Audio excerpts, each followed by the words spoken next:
ಯೋಹಾನ ಅಧ್ಯಾಯ 13 ವಚನ 1-15. ಯೆಹೂದ್ಯರ ಪಸ್ಕ ಹಬ್ಬವು ಬಹು ಸಮೀಪವಾಗಿತ್ತು. ತಾನು ಈ ಲೋಕವನ್ನು ಬಿಟ್ಟು ತಂದೆಯ ಬಳಿಗೆ ಹೋಗುವ ಸಮಯ ಬಂದಿರುವುದಾಗಿ ಯೇಸುವಿಗೆ ತಿಳಿದಿತ್ತು.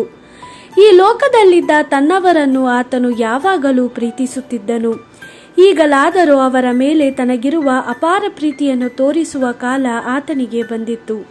ಯೇಸು ಮತ್ತು ಆತನ ಶಿಷ್ಯರು ರಾತ್ರಿಯ ಊಟಕ್ಕಾಗಿ ಕುಳಿತುಕೊಂಡಿದ್ದರು. ಯೇಸುವಿಗೆ ದ್ರೋಹ ಮಾಡುವಂತೆ ಸೈತಾನನು ಇಸ್ಕರಿಯೋತ ಯೂದನನ್ನು ಈಗಾಗಲೇ ಪ್ರೇರೇಪಿಸಿದನು. ತಂದೆಯು ಪ್ರತಿಯೊಂದರ ಮೇಲೆ ತನಗೆ ಅಧಿಕಾರವನ್ನು ಕೊಟ್ಟಿದ್ದಾನೆಂಬುದು ಯೇಸುವಿಗೆ ತಿಳಿದಿತ್ತು.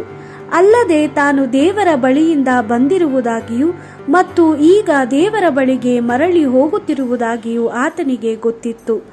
ಅವರು ಊಟ ಮಾಡುತ್ತಿದ್ದಾಗ ಯೇಸು ಎದ್ದು ತನ್ನ ಮೇಲಂಗಿಯನ್ನು ತೆಗೆದಿಟ್ಟನು, ಅಂಗವಸ್ತ್ರವನ್ನು ಸೊಂಟಕ್ಕೆ ಕಟ್ಟಿಕೊಂಡನು.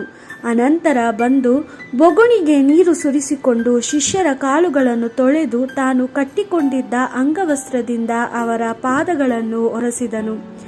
ಯೇಸು ಸೀಮೋನ್ ಪೇತ್ರನ ಬಳಿಗೆ ಬಂದಾಗ ಪೇತ್ರನು, ಪ್ರಭುವೇ, ನನ್ನ ಪಾದಗಳನ್ನು ನೀನು ತೊಳೆಯಕೂಡದು ಎಂದನು. ಯೇಸು, ಈಗ ನಾನು ಏನು ಮಾಡುತ್ತಿರುವೆನೆಂದು ನಿನಗೆ ಗೊತ್ತಿಲ್ಲ, ಆದರೆ ಮುಂದೆ ನೀನು ಅರ್ಥ ಮಾಡಿಕೊಳ್ಳುವೆ ಎಂದು ಉತ್ತರ ಕೊಟ್ಟನು. ಪೇತ್ರನು, ಇಲ್ಲ, ನನ್ನ ಪಾದಗಳನ್ನು ನೀನು ಎಂದಿಗೂ ತೊಳೆಯಕೂಡದು ಎಂದು ಪ್ರತಿಭಟಿಸಿದನು. ಯೇಸು, ನಿನ್ನ ಪಾದಗಳನ್ನು ನಾನು ತೊಳೆಯದಿದ್ದರೆ ನನ್ನಲ್ಲಿ ನಿನಗೆ ಪಾಲು ಇಲ್ಲ ಎಂದು ಹೇಳಿದನು.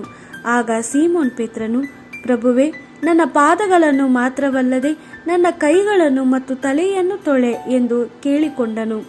ಯೇಸು, ಸ್ನಾನ ಮಾಡಿಕೊಂಡವನ ದೇಹವೆಲ್ಲ ಶುದ್ಧವಾಗಿರುತ್ತದೆ. ಅವನು ತನ್ನ ಪಾದಗಳನ್ನು ತೊಳೆದುಕೊಂಡರೆ ಸಾಕು, ನೀವು ಸಹ ಶುದ್ಧರಾಗಿದ್ದೀರಿ. ಆದರೆ ನಿಮ್ಮಲ್ಲಿ ಪ್ರತಿಯೊಬ್ಬನು ಶುದ್ಧನಲ್ಲ ಎಂದು ಹೇಳಿದನು.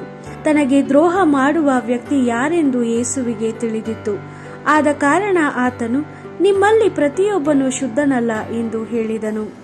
ಯೇಸು ಅವರ ಪಾದಗಳನ್ನು ತೊಳೆದ ಮೇಲೆ ತನ್ನ ಮೇಲಂಗಿಯನ್ನು ಧರಿಸಿಕೊಂಡು ಮತ್ತು ಕುಳಿತುಕೊಂಡು ಹೀಗೆಂದನು, ನಾನು ನಿಮಗೆ ಮಾಡಿದ್ದು ಏನೆಂದು ಅರ್ಥವಾಯಿತೆ? ನೀವು ನನ್ನನ್ನು ಗುರುವೇ, ಪ್ರಭುವೇ ಎಂದು ಕರೆಯುತ್ತೀರಿ. ನೀವು ಹಾಗೆ ಕರೆಯುವುದು ಸರಿ, ಏಕೆಂದರೆ ನಾನು ಗುರುವೂ ಹೌದು, ಪ್ರಭುವೂ ಹೌದು. ನಿಮ್ಮ ಪ್ರಭುವು ಗುರುವು ಆಗಿರುವ ನಾನು ನಿಮ್ಮ ಪಾದಗಳನ್ನು ಸೇವಕನಂತೆ ತೊಳೆದೆನು. ಆದ್ದರಿಂದ ನೀವು ಸಹ ಒಬ್ಬರ ಪಾದಗಳನ್ನು ಇನ್ನೊಬ್ಬರು ತೊಳೆಯಬೇಕು. ಈ ಕಾರ್ಯಕ್ಕೆ ನಾನೇ ನಿಮಗೆ ಮಾದರಿಯಾಗಿದ್ದೇನೆ. ನಾನು ನಿಮಗೆ ಮಾಡಿದಂತೆ ನೀವು ಒಬ್ಬರಿಗೊಬ್ಬರು ಮಾಡಬೇಕು. ದೇವರ ವಾಕ್ಯವಿದು. ದೇವರಿಗೆ ಕೃತಜ್ಞತೆ ಸಲ್ಲಲಿ.